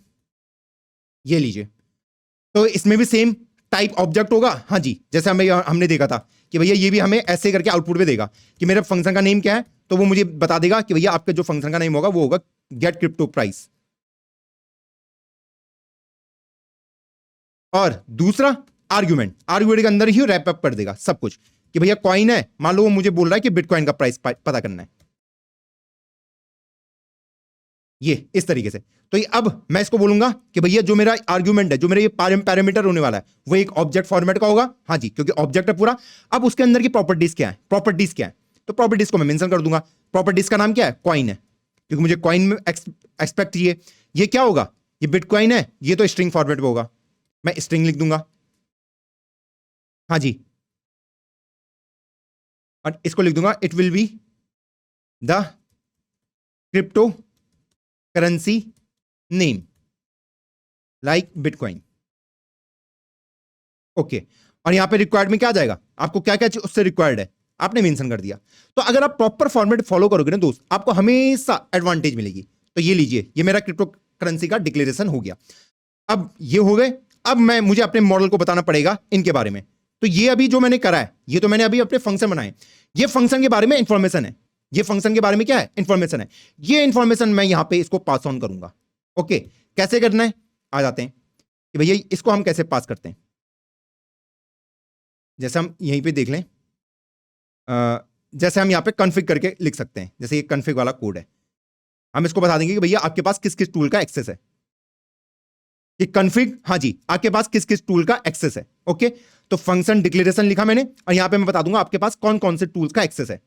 तो यहां पे जो मैंने टूल्स बनाए हैं, मैंने इसको बता दिया। आपके पास एक सम डिक्लेरेशन, एक है आपके पास प्राइम डिक्लेरेशन, और एक है आपके पास क्रिप्टो डिक्लेरेशन। इन टूल्स का आपके पास एक्सेस है।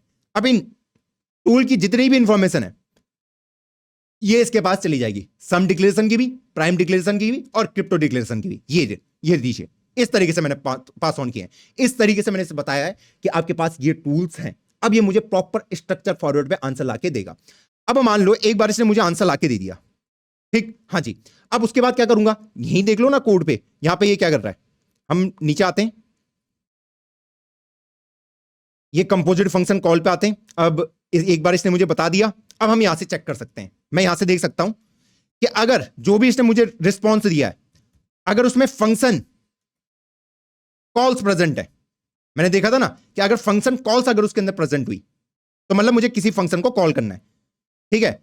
और जो आपका रिस्पॉन्स डॉट फंक्शन कॉल होगा, उसकी जो लेंथ है वो ग्रेटर देन 0 होनी चाहिए। अब ये इसका मतलब क्या है, इस लाइन का मतलब क्या है, ठीक है। और अगर मान लो फंक्शन कॉल नहीं है तो एल्स में मैं क्या करूंगा, सिंपल, अगर फंक्शन कॉल नहीं है तो मुझे मतलब फाइनल आउटपुट ही मिला है।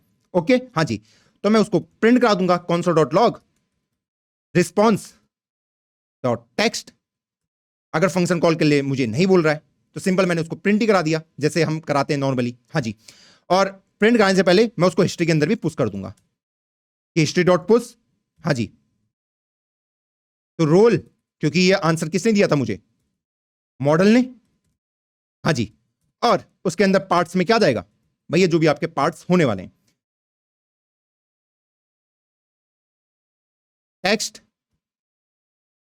टेक्स्ट के अंदर रिस्पॉन्स डॉट टेक्स्ट। इस तरीके से बताता हूं ना मैं, हाँ जी। अपने हिस्ट्री के अंदर भी पुश कर सकता हूं, हाँ जी, ताकि मेरे पास हिस्ट्री मेंटेन रहे। और उसके बाद मैंने उसको प्रिंट करा दिया, कहानी खत्म। ये इस तरीके से। अब यहां पे क्या है, अब मैंने इसको पहले जो ये रिस्पॉन्स डॉट कॉल्स है, मैं अगर आपको बोलूं ये रिस्पॉन्स डॉट जो फंक्शन कॉल्स होता है, ये आपको एक एरे रिटर्न करके देता है। शायद ऐसा हो सकता है कि एक ही बार में आपको 2-3 फंक्शन वो बता दे कि इन 2-3 फंक्शन को मुझे कॉल करना है, ऐसा हो सकता है। मतलब भैया मैंने कहा जो आपका रिस्पॉन्स डॉट फंक्शन कॉल्स है ना, मान लो अगर आपने बोला यूजर को कि मुझे बता 7 और 5 का सम और 11 क्या प्राइम है या नहीं है, या नहीं, मैंने इस तरीके से बोल दिया, ठीक है, हाँ जी। अब यहां पे मुझे 2 फंक्शन कॉल करनी पड़ेगी, एक तो इसके लिए करनी पड़ेगी कि सम 7,5 के लिए, और एक करना पड़ेगा प्राइम ऑफ 11 के लिए। तो ये मुझे एक ही साथ आउटपुट लाके दे देगा एक एरे के अंदर, ऐसे करके, एक एरे के अंदर सिंपल ऐसे करके कि भैया आपके पास 2 हैं, एक है नेम जिसका नाम है सम फंक्शन, जिसमें आपके जो आर्गुमेंट है इस फॉरवर्ड में, उसके अंदर वो पहला जो नंबर 1 है वो है 7 और जो नंबर 2 है वो है 5।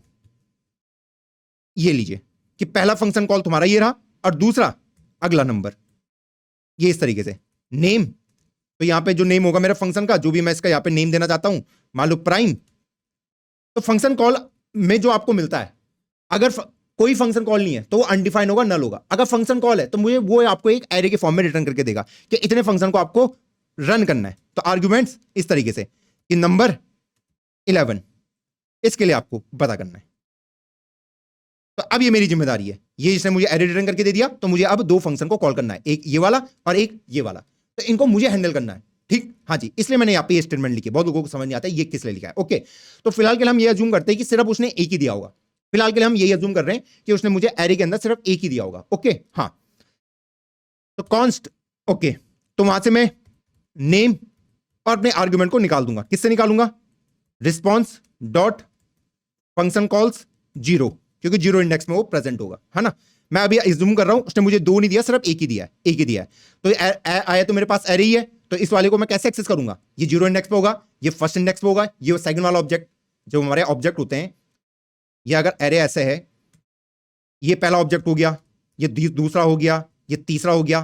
तो अगर मुझे इस वाले को एक्सेस करना है, ये 0 इंडेक्स पे होगा, ये फर्स्ट, ये सेकंड। तो अभी के लिए मैं अज्यूम ये कर रहा हूं कि सिर्फ मेरे को उसने एक ही दिया होगा, ठीक है, हाँ जी। तो मैं कैसे करके कर रहा हूं, name dot function calls, array का एक्सेस आ गया, एरे के मुझे 0 इंडेक्स को एक्सेस करना है, और वहां से किसको निकालना है, नेम और आर्ग्यूमेंट वाले को। अब यहां पे मुझे मैनुअली चेक करना पड़ेगा कि अगर मेरा name of function equal to किसके बराबर है, सम के बराबर है, तो मुझे यहां पे कोई ऑपरेशन करना पड़ेगा। फिर एल्स इफ, अगर मेरा name of function equal to किसके बराबर है? प्राइम के बराबर। तो मुझे उसके लिए अलग कॉल करनी पड़ेगी, है ना। जैसे यहां पे कि भैया नेम ऑफ फंक्शन मेरा सम है, तो मैं सम फंक्शन को कॉल कर दूंगा और उसके अंदर अपनी आर्ग्यूमेंट्स को पास कर दूंगा। ये लीजिए। अब देखो ये जो आर्ग्यूमेंट है आपका, ये क्या है? ये जो भी आपके पास ये आर्ग्यूमेंट मेरे दोस्त आ रहा है, इसमें अभी एक गड़बड़ है।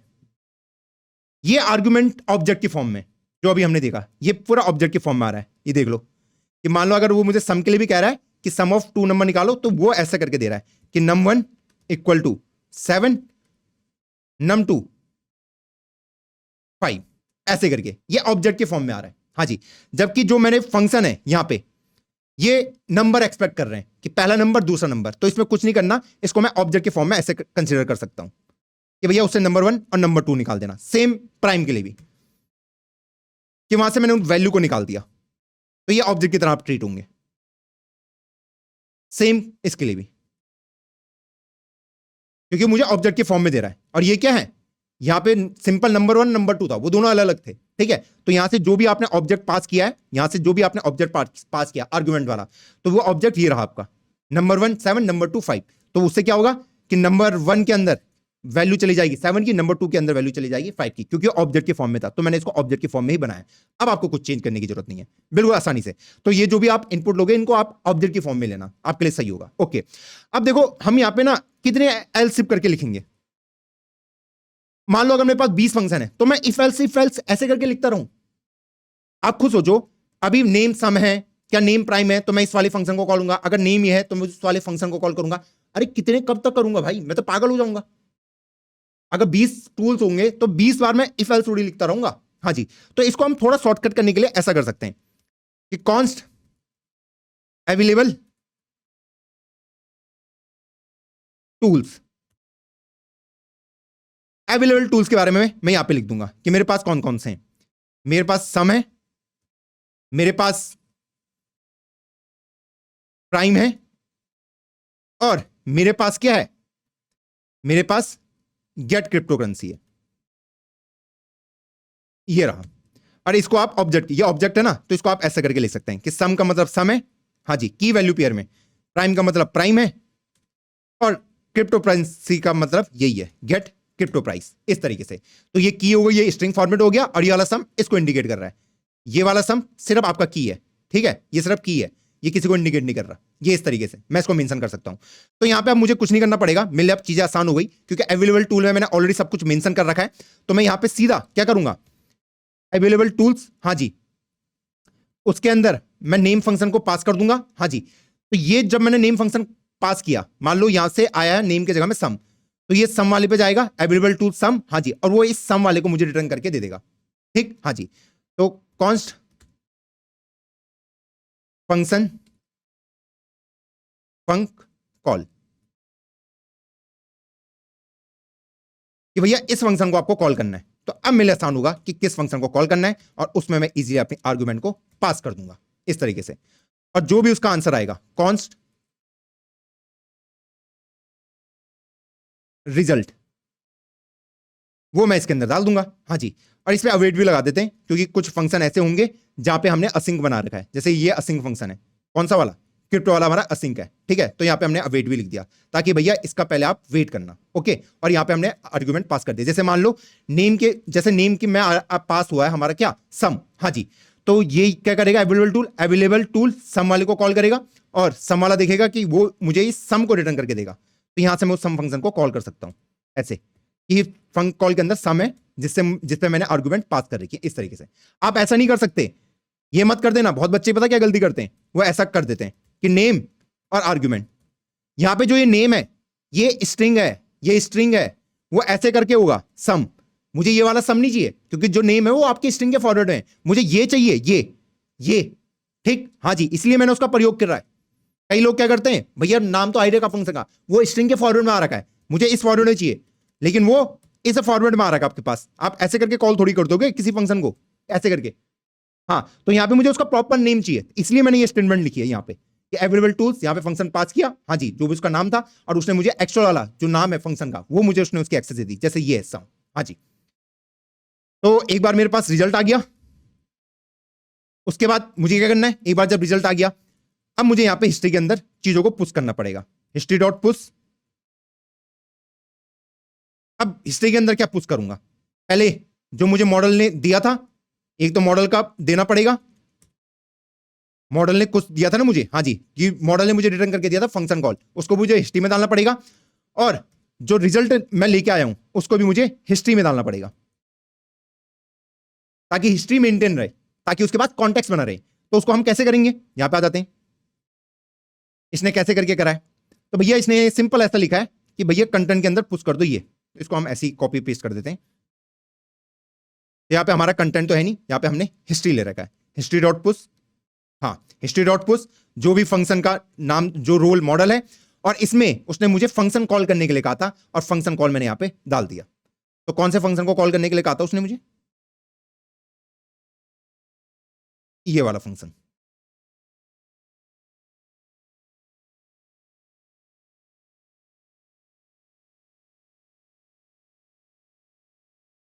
तो उसने मुझे ये फंक्शन कॉल करने के लिए कहा था। यहां पे पार्ट्स में क्या आएगा, क्योंकि यहां पे उसने मुझे कोई वो नहीं दिया टेक्स्ट वगैरह, इसने मुझे फंक्शन कॉल के लिए कहा था, तो फंक्शन कॉल, और ये आपने ये फंक्शन कॉल करने के लिए कहा था।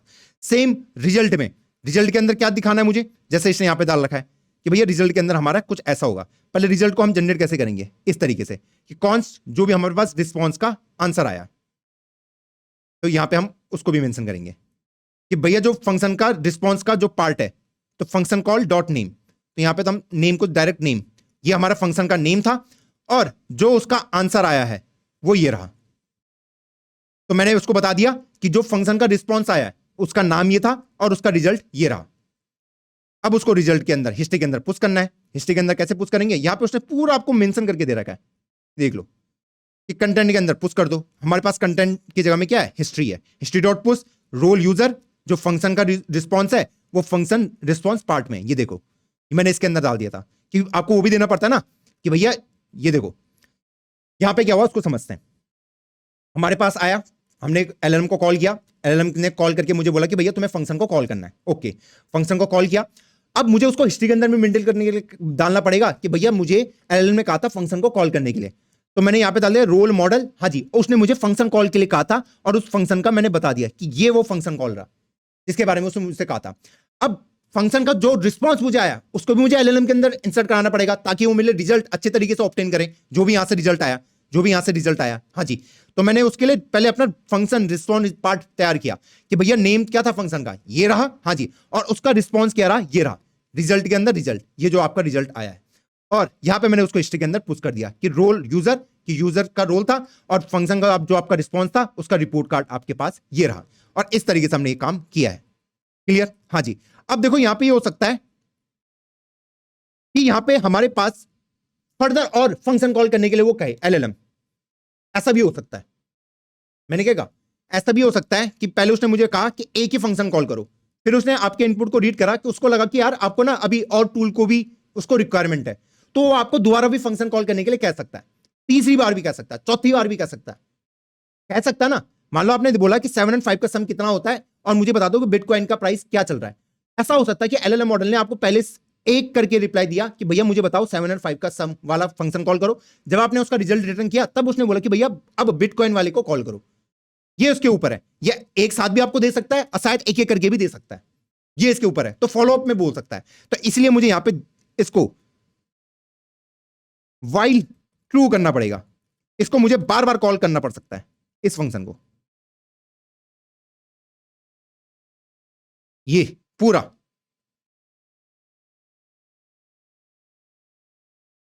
इस तरीके से।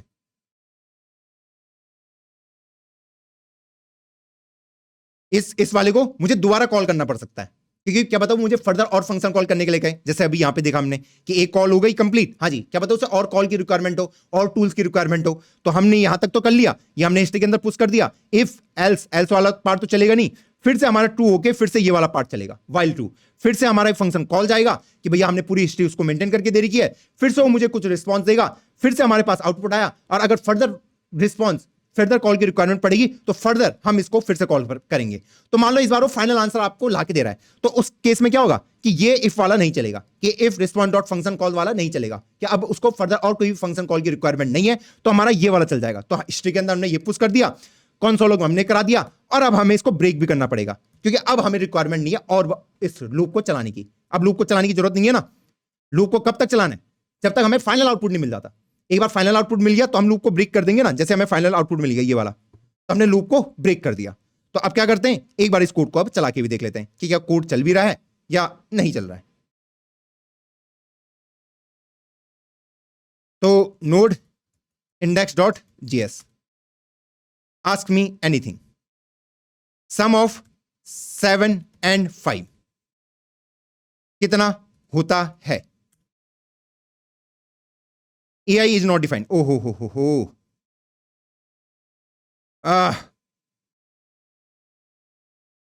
ये तो इंस्टॉल ही नहीं किया हमने गूगल जेनाई को।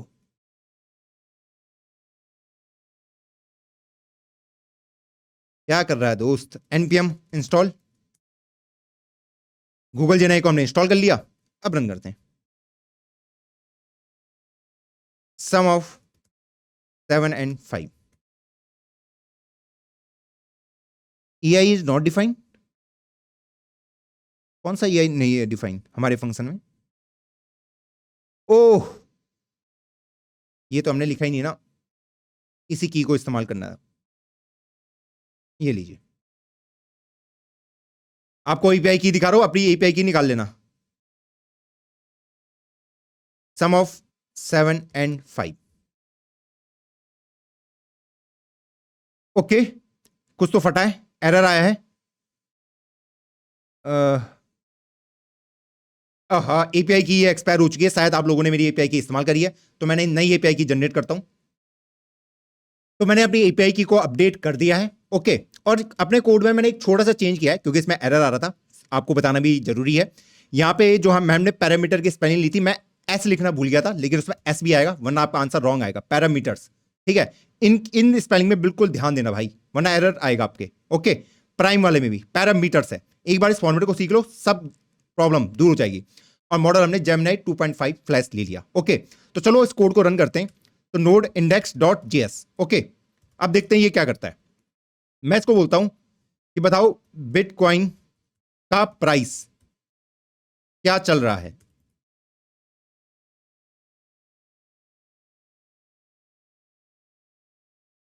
ये बता रहा है कि जो करंट प्राइस है बिटकॉइन का, ये हमें दिखा रहा है कि 1,03,750। शायद ये एक्यूरेट तो नहीं लग रहा मुझे, ये डॉलर में होना चाहिए। हाँ जी, इतना ये चल रहा है। ओके, मैं मुझे बता 13 प्राइम है या नहीं।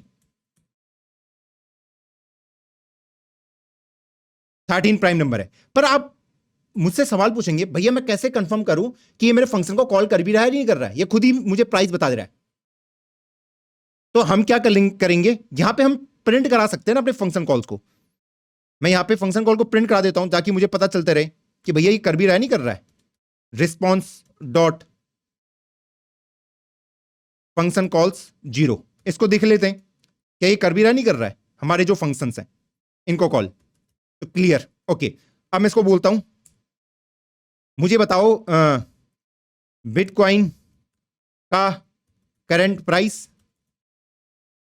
और क्या बिटकॉइन का करंट प्राइस, और मुझे बताओ 17 इज प्राइम और नॉट। दो क्वेश्चन मैंने एक साथ इसको पूछ लिया, ठीक है। ये देखो, मतलब ये फंक्शन इसने कॉल किया है, ये देख लो। The current price of bitcoin is, ये इसने दे दिया, और 17 इज अ प्राइम नंबर। दोनों इसने मुझे लाके दे दिए, दोनों के दोनों। ये देख लो, दोनों ही के दोनों। देखो इस फॉर्मेट को उसने कॉल किया है, मैंने इसको प्रिंट कराया था ना। हाँ जी, तो दोनों को दोनों मुझे कॉल करके दिए हैं। इस तरीके से हमने वेरीफाई भी कर लिया कि हाँ हमारे ये कॉल हो रहे हैं। अगर मैं इसको नॉर्मल क्वेश्चन पूछता हूं, व्हाट इज एरे, यही आंसर देगा। I am sorry, I cannot answer this question. My capabilities are limited to the function provided some prime and get crypto price. ये सिर्फ इन्हीं से रिलेटेड आंसर देगा, ये जनरल अब आपको आंसर नहीं देगा। तो अगर इसको जनरल आंसर देने, तो उसको ये कैसे देगा फिर जनरल आंसर भी, है ना। तो इसके लिए मुझे इसको बताना पड़ेगा, इसको ट्रेन करना पड़ेगा। अब इसके सिस्टम कॉन्फ़िग में जाके मुझे कुछ चेंजेस करने पड़ेंगे।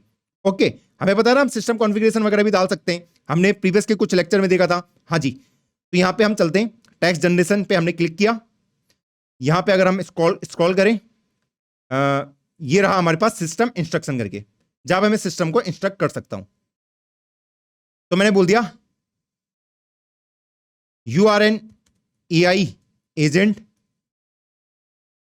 you have access of 3 available tools like to find इसको यार ऐसे करके लिखते हैं ताकि मैं मल्टीपल लाइन पे भी लिख पाऊं, like to find sum of 2 number, get crypto price of any currency, and find whether or find a number is prime or not.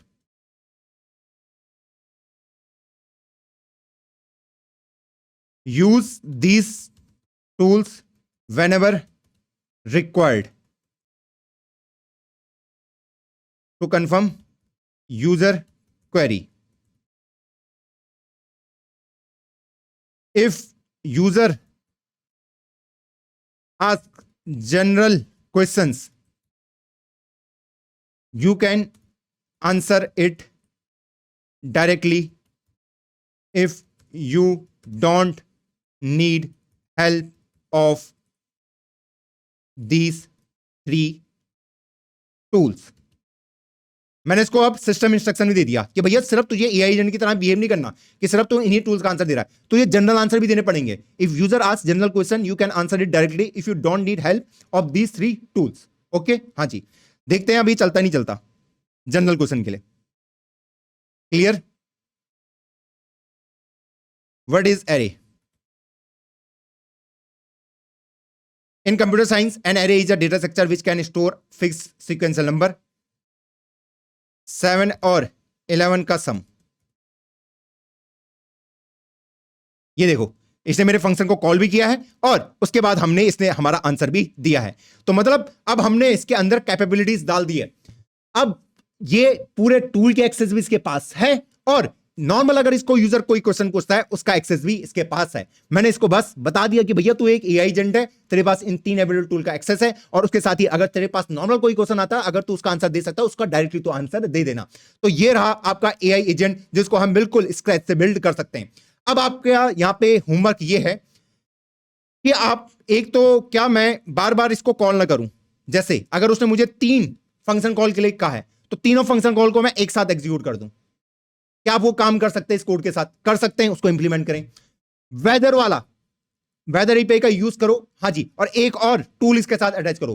3-4 tool अपने एंड से अटैच कराओ. न्यूज वाला टूल आप इसके अंदर एक टूल खुद से वेदर का करा सकते हो. ऐसे आप जितने भी टूल आपके पास हैं उन सबको इसके साथ अटैच कराओ और अपने प्रोग्राम को और नेक्स्ट लेवल लेके जाओ.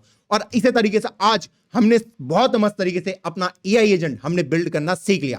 तो एआई एजेंट कुछ नहीं है कि हमने एलएलएम को शक्तियां दे दी हैं कुछ टूल्स की. वो टूल्स कुछ नहीं है, वो एट द एंड आपके फंक्शन है जो आप खुद से बना सकते हैं. और उसका इंटरेक्शन हमारा इस तरीके से होगा कि क्वेश्चन आएगा यूजर के पास, यूजर जो कुछ नहीं है हमारा कोड है जिसके पास सारे फंक्शन प्रेजेंट है. ये पहले बोलेगा भैया मुझे स्ट्रक्चर फॉर्मेट में ला के दे. अगर फंक्शन कॉल की रिक्वायरमेंट हुई तो ये उन टूल को कॉल कर देगा. अगर टूल की रिक्वायरमेंट नहीं है, वो फाइनल आंसर है, तो वो डायरेक्ट आपको कंसोल में आउटपुट ला के दे देगा. तो आई होप आज के लेक्चर में मजा आया होगा, स्वाद आया होगा. काफी लंबा लेक्चर है, वीडियो को यहीं तक रखते हैं. मिलता हूं अब आपको किसी नई वीडियो में. अब नेक्स्ट क्लास में हम सीखेंगे खुद का कर्सर बनाना. तो अब मैं मिलता हूं आपको नेक्स्ट लेक्चर में. तब तक के लिए जय हिंद, जय भारत.